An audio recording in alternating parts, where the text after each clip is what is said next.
जय हिंद बच्चों, राकेश के लेक्चर में आपका स्वागत है। आज हम लोग वीडियो का अगला कहानी देखने वाले हैं। अगली वीडियो में वो नाम है वैद्युत क्षेत्र, ठीक है, तथा वैद्युत बल रेखाएं। तो एक चीज ध्यान रखिएगा, वैद्युत क्षेत्र तथा वैद्युत बल रेखा तो आपको सब बता देते हैं, लेकिन वैद्युत क्षेत्र की दिशा कोई भी टीचर जल्दी बता नहीं पाता। ठीक है, आप यूट्यूब पर किसी का भी वीडियो देख लीजिए, अगर आपको वैद्युत क्षेत्र की दिशा कोई बता दे तो कमेंट में जरूर लिखिएगा।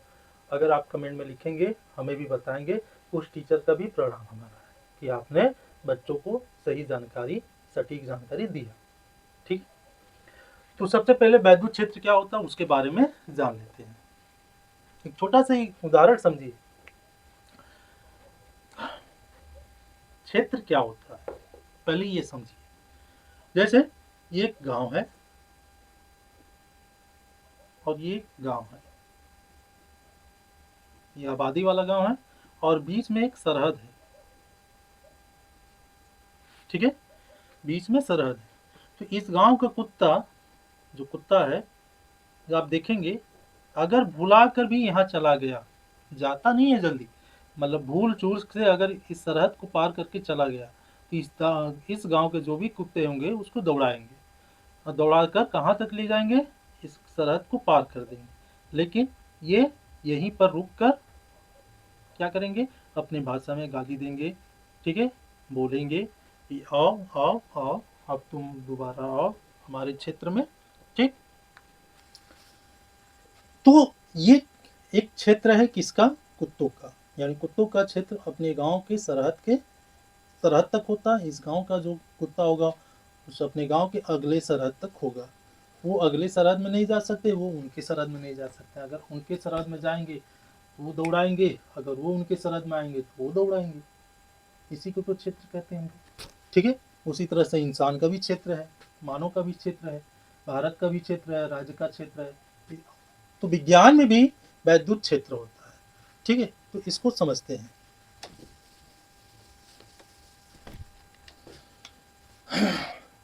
पहली परिभाषा लिखते हैं, किसी बिंदु आवेश या अथवा आवेश समूह, ठीक है, किसी बिंदु आवेश अथवा आवेश समूह का वह क्षेत्र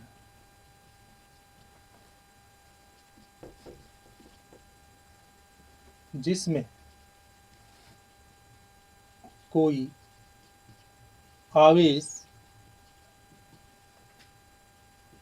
आकर्षण व प्रतिकर्षण बल का अनुभव करता है, उस क्षेत्र को वैद्युत क्षेत्र कहते हैं। ठीक है, किसी बिंदु आवेश अथवा आवेश समूह का वह क्षेत्र जिसमें कोई आवेश आकर्षण बल या प्रतिकर्षण बल का अनुभव करता है, उस क्षेत्र को हम क्या कहते हैं, वैद्युत क्षेत्र कहते हैं। इसको इस तरह से समझते हैं, मान लेते हैं एक बिंदु आवेश है Q प्लस Q है, तो इसका जो क्षेत्र है ये, इसका जो वैद्युत क्षेत्र है ये पूरा है, जो आप देख रहे हैं गोला, वो वैद्युत क्षेत्र है। अब इसके क्षेत्र में अगर कोई आवेश आएगा, ठीक है, कोई आवेश, उसकी प्रवृत्ति कुछ भी हो सकता है, वो धन आवेश भी हो सकता है, ऋण आवेश भी आएगा। तो अगर कोई आवेश इसके वैद्युत क्षेत्र में आएगा तो उस पर एक बल लगेगा। अगर धन आवेश आया है तो प्रतिकर्षण बल लगेगा, अगर ऋण आवेश आया है तो आकर्षण बल लगेगा। ठीक, अब एक चीज जान लेते हैं कि जो हम लोग आवेश को उस क्षेत्र में लेके जा रहे हैं, उस आवेश का क्या नाम है और ये आवेश कहाँ से आया है। ठीक, देखिए, जो आवेश हम यहाँ से लेके आ रहे हैं इसके वैद्युत क्षेत्र में, उस आवेश का नाम है परीक्षण आवेश।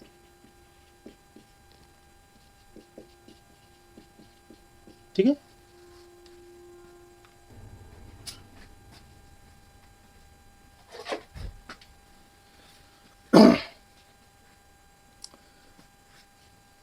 तो ये जो परीक्षण आवेश है इसको हम क्यू नॉट से दिखाते हैं या Q0 से दिखाते हैं। अब इसकी खास बात क्या है, ये जो आवेश होता है अल्प आवेशित होता है,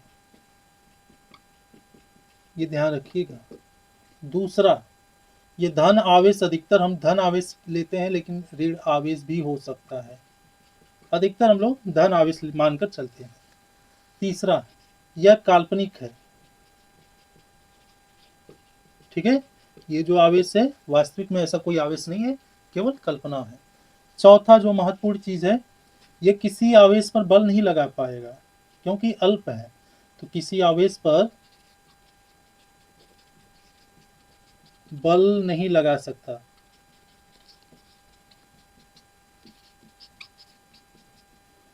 ठीक है, बल्कि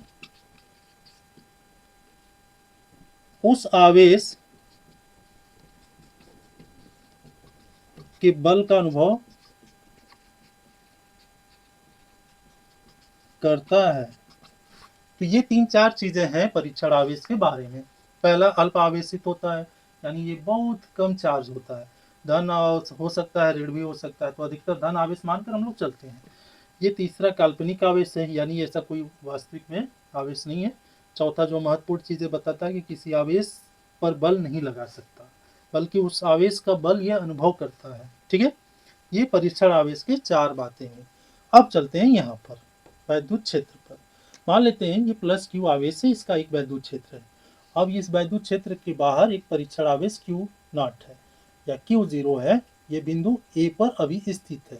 फिर बिंदु बी ले लिया, एक बिंदु सी ले लिया, एक बिंदु डी ले लिया, एक बिंदु ई ले लिया।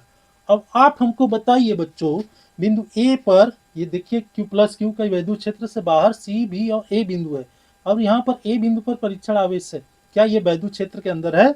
अगर वो अंदर होगा परीक्षण आवेश, तब उस पर एक बल लगेगा, यानी वो बल का अनुभव करेगा, नहीं तो नहीं करेगा, ये चीज ध्यान रखिएगा। ठीक, तो हमको बताइए यहाँ पर जो परीक्षण आवेश स्थित है बिंदु ए पर, क्या इस पर बल लगेगा? आपका जवाब क्या होगा? नहीं। लेकिन जैसे ही परीक्षण आवेश को बी बिंदु पर लेके आते हैं ए से, तो आप देख रहे हैं अभी भी ये वैद्युत क्षेत्र के बाहर है, इसलिए यहाँ पर भी बल नहीं लगेगा। ठीक है, और बी से हम लोग लेके आते हैं बिंदु सी पर परीक्षण आवेश को, अभी भी हम देख रहे हैं ये परीक्षण आवेश क्या है, वैद्युत क्षेत्र के बाहर है, तो इस पर अभी भी बल नहीं लगेगा। लेकिन जैसे सी बिंदु से डी बिंदु पर लेके आते हैं, आप देख रहे हो डी बिंदु क्या वैद्युत क्षेत्र के अंदर है, तो यहाँ पर ये परीक्षण आवेश एक बल का अनुभव करता है। ठीक है, यहाँ पर बल एक लगेगा। जैसे डी से और ई पर लेके आते हो आप, तो ये परीक्षण आवेश पर बल और ज्यादा लगेगा। ठीक है, ये चीज ध्यान रखिएगा। क्यों? कूलाम का नियम के अनुसार दोनों आवेश के बीच की दूरी के वर्ग के व्युत्क्रमानुपाती होता है, जो लगने वाला आकर्षण व प्रतिकर्षण बल होता है। तो जैसे जैसे दूरी घटेगा वैसे वैसे बल का मान बढ़ेगा। ठीक है, यहाँ पर जो बल लग रहा है कौन सा? परीक्षण आवेश हम लोग ज्यादातर धन आवेश मान के चलते हैं, तो यहाँ पर धन आवेश से, तो यहाँ पर जो बल लगेगा वो कौन होगा? प्रतिकर्षण बल होगा। उम्मीद है ये चीजें आपको समझ में आ गया। ठीक, अगर आपको स्क्रीनशॉट लेना है तो आप शौक से इसको ले लीजिए।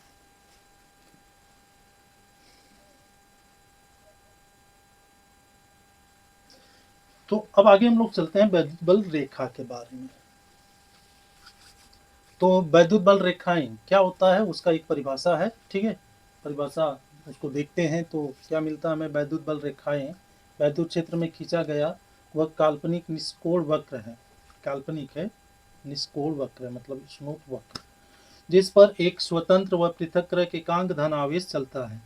वैद्युत क्षेत्र बल रेखा के किसी बिंदु पर खींची गई स्पर्श रेखा उस बिंदु पर स्थित धन आवेश पर लगने वाले बल की दिशा को प्रदर्शित करता है या वैद्युत क्षेत्र को भी प्रदर्शित करता है। एक चीज ध्यान रखिए। ठीक, अब ये क्या लिखा है उसको आप देख लीजिए, लेकिन मूल चीजें क्या है उसको समझते हैं। वैद्युत बल रेखा क्या है ये परिभाषित हुआ, लेकिन हम थोड़ा सा देखते हैं चित्र के आधार पर। मान लेते हैं धन आवेश है, ठीक है, तो धन आवेश है, तो वैद्युत बल रेखा ये धन आवेश है, इसका एक वैद्युत क्षेत्र बना लेते हैं। अब आप ही बताइएगा वैद्युत बल रेखा की दिशा क्या होगा। ठीक है, अब यहाँ पर एक ऋण आवेश है, इसका एक वैद्युत क्षेत्र है। ठीक, अब वही परीक्षण आवेश हम लेके आते हैं। यहाँ पर परीक्षण आवेश Q0 को लेके आते हैं। जैसे ही ये मान लेते हैं बिंदु ओ पर आया या पी पर आया, जो परीक्षण आवेश है बिंदु पी पर आया, तो जैसे ही बिंदु पी पर आया तो बल किस पर लगने वाला है, ये जो परीक्षण आवेश है इस पर बल लगेगा, इस पर बल नहीं लगेगा, इस परीक्षण आवेश पर लगेगा बल, यानी ये वैद्युत बल रेखा क्या होगा, बाहर की ओर है, यानी ये वैद्युत बल रेखा कहाँ है, बाहर की ओर है। ठीक है, क्योंकि यहाँ प्रतिकर्षण बल लगा। अब यहाँ पर आते हैं, ये मान लेते हैं परीक्षण आवेश Q0 है। अब ये ऋण आवेश और ये वैद्युत क्षेत्र यानी ऋण आवेश के वैद्युत क्षेत्र में मान लो यहाँ पर आ गया, यहाँ पर भी P बिंदु मान लेते हैं। जैसे यहाँ पर आया तो क्योंकि परीक्षण आवेश हम धन मान के चल रहे हैं, अधिकतर धन मान के ही चलते हैं, तो यहाँ पर क्या होगा, प्लस और माइनस में आकर्षण बल लगेगा। किस पर बल लगेगा, ऋण आवेश पर तो बल नहीं लगेगा, परीक्षण आवेश पर बल लगेगा। परीक्षण आवेश कहाँ जाएगा, अंदर की ओर, कहाँ जाएगा, अंदर की ओर, इसीलिए वैद्युत बल रेखा ऋण आवेश पर क्या होता है, अंदर की ओर होता है, ये ध्यान रखिए। यानी हमें दो चीजें पता चला कि अगर देखा जाए तो पहला चीज हमें पता चला कि अगर धन आवेश है तो उसकी वैद्युत बल रेखा क्या होगा, बाहर की ओर होगा। अगर हमारा वहीं पर ऋण आवेश है तो हम देखते हैं उसकी वैद्युत बल रेखा अंदर की तरफ होती है। इतना क्लियर है बच्चों, आगे चलते हैं। ठीक, अब आगे की कहानी क्या है, अगर धन आवेश ऋण आवेश दोनों आ जाए तब क्या हो,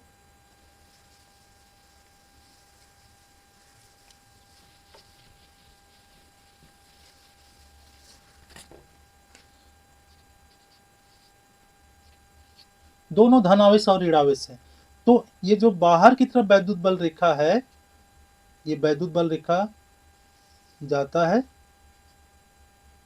कहाँ, ऋण आवेश में, यानी धन आवेश से वैद्युत बल रेखा ऋण आवेश में प्रवेश करती है।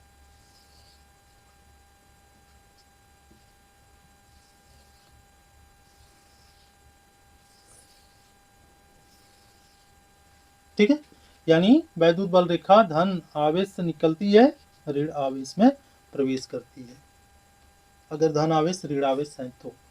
ठीक,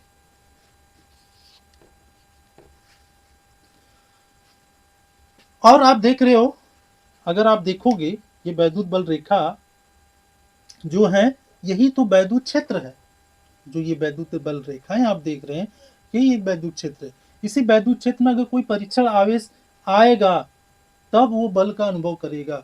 अगर इस वैद्युत बल रेखा के बाहर है, मतलब यहाँ पर अगर कोई परीक्षण आवेश है तो उस पर एक भी बल नहीं लगेगा, अगर जैसे ही उस क्षेत्र के अंदर आएगा उसी पर बल अनुभव करेगा। ठीक है, और दूसरी चीज, यहाँ प्लस यहाँ माइनस था, अगर दोनों धन आवेश हैं तो क्या होगा, ठीक है, वैद्युत बल रेखा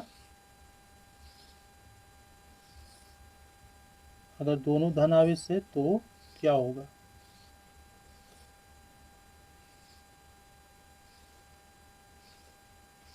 ये वैद्युत बल रेखाएं क्या होंगी, एक दूसरे को प्रतिकर्षण बल लगाएंगे, है ना, एक दूसरे को प्रतिकर्षण बल लगाएंगे। अब यहां पर आप देख रहे हो ये वाला एरिया खाली हो गया, ये वाला एरिया खाली हो गया। अगर परीक्षण आवेश आएगा Q0 या Q0 इस वैद्युत बल रेखा में आएगा तो उसको प्रतिकर्षण बल अनुभव होगा, यहाँ पर आएगा तब भी प्रतिकर्षण बल अनुभव होगा। अगर किसी तरह से ये यहाँ पर आ गया, इस पॉइंट पर जहाँ एक भी वैद्युत बल रेखा नहीं है, तो यहाँ पर इस पर एक भी बल नहीं लगेगा, न तो ये बल लगा पाएगा न तो ये बल लगा पाएगा। इस पॉइंट को हम बोलते हैं न्यूट्रल पॉइंट बोलते हैं, यानी उदासीन बिंदु बोलते हैं। यानी दो धन आवेश के बीच एक ऐसा क्षेत्र भी आता है, एक वैद्युत क्षेत्र भी आता है जहां पर वहां पर एक भी बल रेखा नहीं गुजरती है, नहीं होती है। वहां पर अगर किसी परीक्षण आवेश को आप रखेंगे या कोई आवेश आ जाएगा तो उस पर एक भी बल नहीं लगेगा, यानी उस पर कोई बल कार्य नहीं करेगा।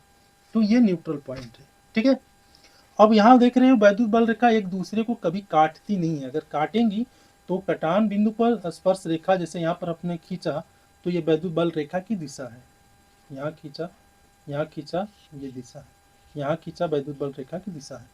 अगर काटेगी दो स्पर्श रेखा इस तरह से काटेगी तो इस कटान बिंदु पर एक ये खींचा जाएगा और एक ये खींचा जाएगा, इस कटान बिंदु पर दो बल रेखा की दिशा ये असंभव है, ठीक है, इसलिए वैद्युत बल रेखा एक दूसरे को काटती नहीं है। ठीक, उम्मीद है आपको बल रेखा भी अच्छी तरह से समझ में आ गया। अब इस पाठ का जो सबसे महत्वपूर्ण कहानी है, जो शुरू में हमने कहा कि अधिकतर टीचर्स हमारे ये नहीं बताते कि वैद्युत क्षेत्र की दिशा क्या होता है, ठीक है, तो उस पर अब आते हैं। तो अगला हमारा चीज जो हम पढ़ने वाले हैं वो वैद्युत क्षेत्र की तीव्रता, यानी इंटेंसिटी ऑफ इलेक्ट्रिक फील्ड, यहीं पर हम लोग वैद्युत क्षेत्र की दिशा भी देखेंगे। तो सबसे पहले वैद्युत क्षेत्र की तीव्रता क्या होता है उसको आप किस तरह से समझते हैं, ध्यान से समझिए। अब जैसे ये हमारा हथेली है, ठीक है, या छोड़िए इसको, ये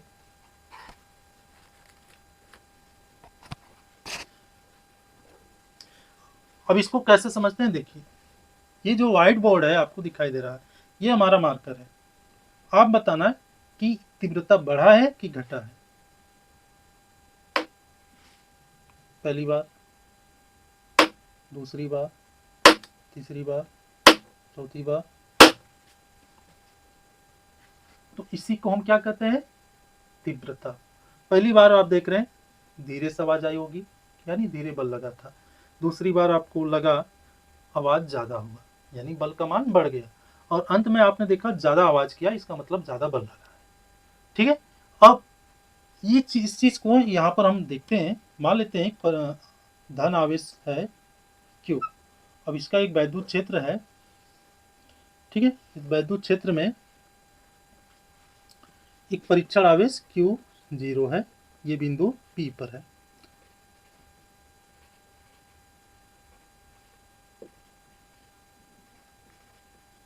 कुछ बिंदु का हम नाम लिख देते हैं, ठीक है, क्या है, बिंदु पी पर अभी परीक्षण आवेश स्थित है। और ये बिंदु ए है, बी है, सी, डी, ई, एफ, ठीक है। और एक चीज ध्यान रखिएगा, बल लगेगा तो परीक्षण आवेश पर लगेगा, क्योंकि ये बहुत अल्प आवेश होता है इसके अंदर, इस पर बल नहीं लगेगा, एक चीज ध्यान रखिएगा। अब परीक्षण आवेश को अगर आप बिंदु पी पर रखे हैं, तो इस पर अगर आप मतलब हम पूछें आपसे कि क्या बल लगेगा, तो आप कहेंगे नहीं लगेगा सर, क्योंकि ये वैद्युत क्षेत्र के बाहर बिंदु पी है। अगर हम कहें ठीक है परीक्षण आवेश को बिंदु ए पर लेकर आ जाते हैं तो क्या बल लगेगा, तो आपका जवाब होगा नहीं सर, यहाँ भी बल नहीं लगेगा। अगर हम कहें कि बी पर लेके आ गए बच्चा, तो क्या होगा, बल लगेगा। आप कहेंगे सर यहाँ पर भी नहीं लगेगा, क्योंकि ये वैद्युत क्षेत्र के बाहर स्थित है बिंदु बी ए पी। अगर हम कहें अच्छा ठीक है बिंदु सी पर अगर हम लेके आ गए परीक्षण आवेश को, तो आप कहोगे कि सर बल लगेगा, क्यों, हल्का सा बल लगेगा, क्योंकि ये बिंदु सी कहाँ पर है, वैद्युत क्षेत्र के बिल्कुल बाउंड्री पर स्थित है। अच्छा ठीक है, अगर हम कहें ठीक है बच्चा, अगर बिंदु डी पर लेकर आ गए तो परीक्षण आवेश पर कोई बल लगेगा, तो आप कहेंगे सर बल लगेगा, क्योंकि ये वैद्युत क्षेत्र के अंदर बिंदु डी है, इसलिए यहाँ पर बल लगेगा। हम कहें ठीक है, अगर हम वैद्युत क्षेत्र मतलब क्यू परीक्षण आवेश को वैद्युत क्षेत्र के अंदर बिंदु ई पर लेके आ जाए, तो क्या जवाब होगा आपका, आप कहेंगे कि बल यहाँ भी सर लगेगा। अच्छा, अगर हम पूछें आप बताओ कि बिंदु डी पर और ई पर बल का मान क्या रहा होगा, तो आपका जवाब सीधा सा होगा कि सर बिंदु डी चूंकि ओ से दूर था, बिंदु ई ओ से पास में है, तो डी पर बल कम लगेगा, बल क्या होगा, कम लगेगा। और यहाँ पर बिंदु ई पर बल का मान अधिक होगा। हम कहेंगे ठीक है, समझ में आ रहा है आपको। अगर हम बिंदु ई से बिंदु एफ पर लेके आ गए परीक्षण आवेश पर आवेश को, तो क्या होगा, आप कहोगे कि सर यहाँ पर बल सबसे अधिक होगा। आप देख रहे हो बल का मान किस तरह से बढ़ा, जब दूर था, ठीक है, दूर था तो बल बहुत कम था, जो बल था बहुत कम था, लेकिन जैसे जैसे पास आ रहा है बल का मान बढ़ रहा है, यानी उसकी इंटेंसिटी बढ़ रही है, उसकी तीव्रता बढ़ रहा है, यानी परीक्षण आवेश अगर जितना आवेश के करीब जाएगा उस पर इंटेंसिटी अधिक होगा। तो इसका परिभाषा क्या होगा, परिभाषा होगा किसी वैद्युत क्षेत्र में स्थित परीक्षण आवेश पर लगने वाला बल F, ठीक है, लगने वाला बल F तथा परीक्षण आवेश आवेश के परिमाण के अनुपात को वैद्युत क्षेत्र की तीव्रता कहते हैं। यानी E इक्वल टू ई से दिखाते हैं F बटा Q0। E वेक्टर है, यानी जो वैद्युत क्षेत्र की दिशा है, वैद्युत क्षेत्र की तीव्रता यानी E, वो परिमाण और दिशा दोनों बताता है, और आपका वैद्युत बल भी परिमाण और दिशा दोनों बताता है। ठीक है, तो यहाँ से F का मान क्या होगा, F equal to E into Q0। इस चीज को ध्यान में रखिएगा। अब आगे हम लोग चलते हैं वैद्युत क्षेत्र की दिशा निकालना। ठीक है,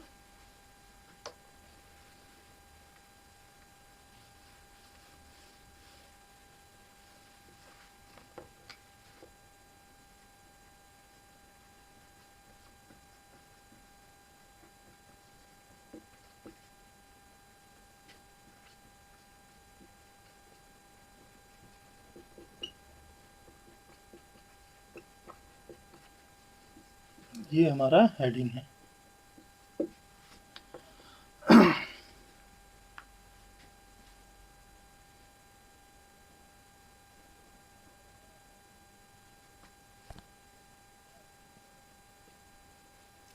चलिए,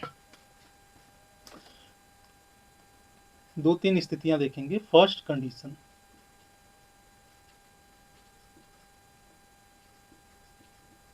पहली स्थिति क्या है, ध्यान से समझिए। मान लेते हैं एक धन आवेश Q है, ठीक है, और इसी के दूरी पर कुछ परीक्षण आवेश Q0, ये भी धन आवेश है। अब हमको आप बताइए बच्चों कि यहाँ पर कौन सा बल लगेगा। तो आप कहोगे कि सर ये भी धन आवेश है, ये भी धन आवेश है, तो प्रतिकर्षण बल लगेगा। यानी बल की दिशा क्या होगा, F, इधर होगा, बल की दिशा इधर होगा। हम कहें ठीक है बल की दिशा आपका इधर है, तो E का दिशा क्या है, किधर होगा। तो आप कहोगे कि सर परीक्षण आवेश है, बल उधर लग रहा है, तो E का भी दिशा उधर ही होगा। तो आप हमको एक चीज बताओ, आप किस आधार पर कहें कि E की दिशा भी उधर होगा। चलिए वो आधार बताते हैं। ध्यान रखिएगा, जब भी आप, ध्यान रखने वाली बात क्या है,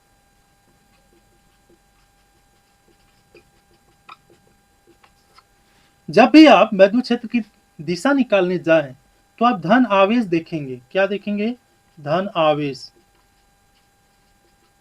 ये धन आवेश की दिशा ही वैद्युत क्षेत्र की दिशा होता है। ये ध्यान रखिएगा, ये ध्यान रखने वाली बात है। ठीक है, यानी वैद्युत क्षेत्र E का दिशा अगर आपको निकालना हो तो क्या देखना पड़ेगा, आपको देखना पड़ेगा कि जो आपका धन आवेश है वो किधर जा रहा है। अगर वो इधर जा रहा है तो उसकी दिशा E की दिशा भी उधर होगा। अगर धन आवेश इधर आ रहा है तो E की दिशा भी इधर ही होगा। इस चीज को आप ध्यान में रखेंगे। तो अब इस आधार पर कहेंगे कि सर परीक्षण आवेश भाग रहा है इधर, तो E का भी दिशा इधर होगा। हम बोले बहुत अच्छी बात, आपको समझ में आ गया। अब हम आगे चलते हैं दूसरा प्रश्न करने के लिए। मान लेते हैं यहाँ पर अब ऋणावेश है, यहाँ पर परीक्षण आवेश ही आपका है धन आवेश। अब हम आपसे पूछें कि इनके बीच बल कैसा होगा, तो आप कहोगे कि सर ये ऋण आवेश है, ये धन आवेश है, तो इनके बीच आकर्षण बल लगेगा। इसलिए परीक्षण आवेश किधर जाएगा, केवल जा सकता है परीक्षण आवेश आएगा जाएगा, क्योंकि इसी पर बल का अनुभव होगा, इस पर नहीं होगा, इस पर होगा। तो परीक्षण आवेश इधर आएगा। ठीक है, तो इधर आएगा तो बल बल भी तो इधर लग रहा है, बल की भी दिशा इधर ही होगा और ई की भी दिशा इधर ही होगा। यानी दोनों की दिशा एक तरफ हुआ, किसमें, जब हम माइनस आवेश लिए थे और धन आवेश लिए थे। ठीक है, ये कंडीशन नंबर फर्स्ट था। अब कंडीशन नंबर 2 सेकंड में आप बताओगे। सेकंड कंडीशन,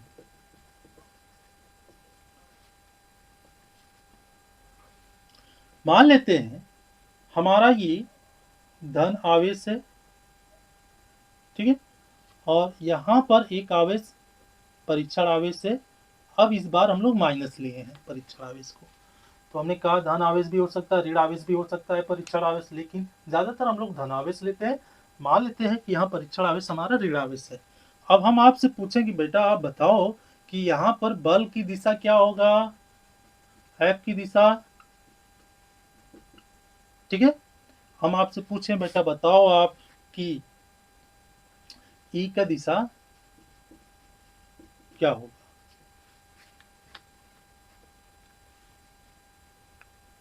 ठीक है। चले ध्यान से देखिए, यहां पर कौन सा बल लगेगा, आप कहोगे प्लस माइनस है तो आकर्षण बल लगेगा, ठीक है, आकर्षण बल लगेगा। तो ये कहाँ जाएगा आकर्षण बल, तो बल की दिशा क्या होगा, अंदर की तरफ, बल की दिशा। परीक्षण आवेश किधर जाएगा, अंदर की तरफ, यानी ई की भी दिशा वही होगी, ठीक।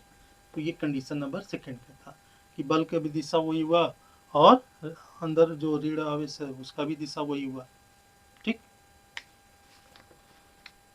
अब बात आता है कि अगर दोनों ऋण आवेश हैं तो, जैसे ये माइनस क्यू है, परीक्षण आवेश भी माइनस है, तो इसका वैद्युत क्षेत्र की दिशा क्या होगा, ठीक है। तो अगर दोनों ऋण आवेश है तो हमें पता करने के लिए एक धन आवेश लेकर आते हैं यहाँ पर, ठीक है, धन आवेश लेकर आते हैं, यहाँ माइनस ले लेते हैं ये। तो धन आवेश जब लेकर यहाँ आते हैं, मान लो यहाँ धन आवेश रख दिया, तो ये माइनस इस प्लस में क्या होगा आकर्षण, तो ये परीक्षण आवेश किधर जाएगा, इधर जाएगा, ठीक है। और यहाँ भी माइनस है, माइनस आवेश है, तो यहाँ माइनस और प्लस में जो बल लगेगा तो परीक्षण आवेश किधर जाएगा, इधर, यानी इधर भी जा रहा है, इधर भी जा रहा है, यानी यहाँ पर वैद्युत क्षेत्र का मान क्या होगा, शून्य होगा, वैद्युत क्षेत्र की दिशा का मान शून्य होगा, ठीक है।